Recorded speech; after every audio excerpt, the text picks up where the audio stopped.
Hər vaxtınız xeyir olsun. Bugünkü mövzumuz yenə kiber dələduzluqlarla bağlıdır. Xüsusən də deməli kirayə evlərlə bağlı. Deməli vətəndaşlarımız kirayə evlər axtarmaq üçün TikTokdur, Instagram və digər sosial şəbəkələrə, sonra Lalafo, Tap.az və digər kirayə elanlarla bağlı sosial şəbəkələrə daxil olurlar. Evlər axtarırlar. Hamısına şamil etmək olmaz. Əksəriyyəti, yəni fırıldaqçılardır. Girirlər evlərə, baxırlar. Baxımlı, gözəgəlimli, yaxşı evləri dəyərindən bir qədər ucuz qiymətə, xüsusən də şəhərin yaxşı yerlərində ucuz qiymətə qoyurlar. Dələduzlardan gedir söhbət. Şəxs orada qoyulan mobil nömrəyə zəng vurub danışır. Və yaxud da ki, əksəriyyəti də WhatsApp yazışmaları eləyir. Danışır və bildirirlər ki, güya həmin ev yaxşı evdir, müştərisi çoxdur, gözləyə bilmir. Əgər istəyirsə, beh atsın, ondan sonra evi onun üçün saxlasın, ondan sonra gedib evi baxıb təhvil götürə bilər. Elanda evi görən şəxs də evi əlindən buraxmaq istəmir, çünki yaxşı evdir, nə şəkil qoyurlar da, orada yaxşı evlərin şəkillərini qoyurlar. Sonra münasib qiymətə buna uyğun olduğuna görə evi əldən buraxmaq istəmir. Buna görə də həmin şəxslə razılaşaraq onun bank kartına və yaxud digər formada qoyulan, xüsusən də çoxsu 100 manat civarında belə beh istəyirlər. 100 manat pulu göndərir. Bundan sonra da qara siyahıya salınır, dələduzluq halı baş verir, yəni vədə əməl olunmur. Buradan bildirmək istəyirəm ki, belə şeylər etməsinlər vətəndaşlarımız. İnanmasınlar, yenə deyirəm, hamısına şamil eləmək olmaz. Əksəriyyəti, faiz etibarilə 70-80% dələduzlardır.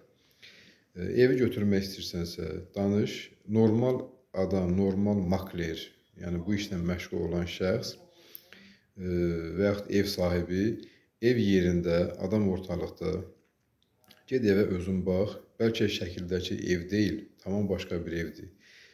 Şəkildə çox şey gözəl görsənə bilər, amma yerində gedib baxanda görürsən ki, yəni o deyil. Yerində evlə baxsın, tanış olsun, yerində behləşsin. Yəni bu şeyləri yerində eləsin. Yəni kart göndər mənə, mən sənə beh atım 100 manat və yaxud 50 manat, 200 manat fərq eləmir. Yəni bunların çoxsu dələduzlardır.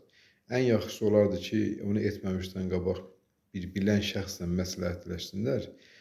Polisə məsləhət eləyə bilər, yəni hansı bir hüquqşünasa, vəkilə ya öz yaxın bildiyi bu işlərdən başa çıxan birinə məsləhət eləsinlər, sonra eləsinlər. Niyə bunu mövzunu deyirəm? Çünki son zamanlar artan kiber dələduzluqlardan artanın biri də budur. Yəni kirayə evlərlə bağlı kifayət qədər şikayətlər olur, kifayət qədər müraciətlər olur. Yəni mən hüquqşünas olduğuma görə insanlar məsləhətləşirlər. O da necə məsləhətləşirlər? Başlarına gələndən sonra məsləhətləşirlər. Bu kiber dələduzluqları eləyənlərdə çox vaxt öz mobil nömrələri olmur. Bir də görsən, o birisi videolarımda qeyd eləmişəm. Bir də görürsən, başqa adamın şəxsiyyət vəsiqəsini göndərirlər sənə ki, güya odur. Yəni vətəndaş da inanır da, indi bu hüquqi savadı yoxdur, yəni bu şeylər başına gəlməyib. Ona görə özü kimi görür qarşısındakı insanı. Ona görə də şəxsiyyət vəsiqəsinə, mobil nömrəyə, bank kartı deyir, varsa deməli bu qeydiyyatdan keçib özünkü olar. Təəssüflər olsun ki, başqa adamın adına kartlar əldə edirlər, mobil nömrələr başqa adamın adına olur. Sonra vəsiqə başqasının vəsiqəsi olur, şəxsiyyət vəsiqəsi. Yəni bunu biraz tapmaq çətindir. Ona görə də vətəndaşlarımızın xahişim budur ki, videoya baxsınlar. Kiminsə başına gəlibsə şərh bölməsində yazsın ki,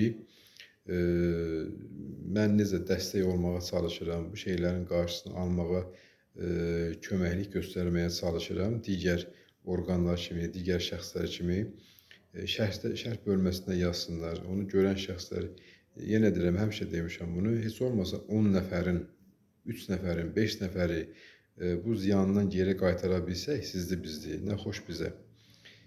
İzlədiyiniz üçün minnətdaram. Abunə olsanız da sağ olun, olmasanız da sağ olun. Amma bəyənək ki, daha çox insanın qarşısına çıxsın və az insan bu cür kiber dələduzların qurbanı olsun.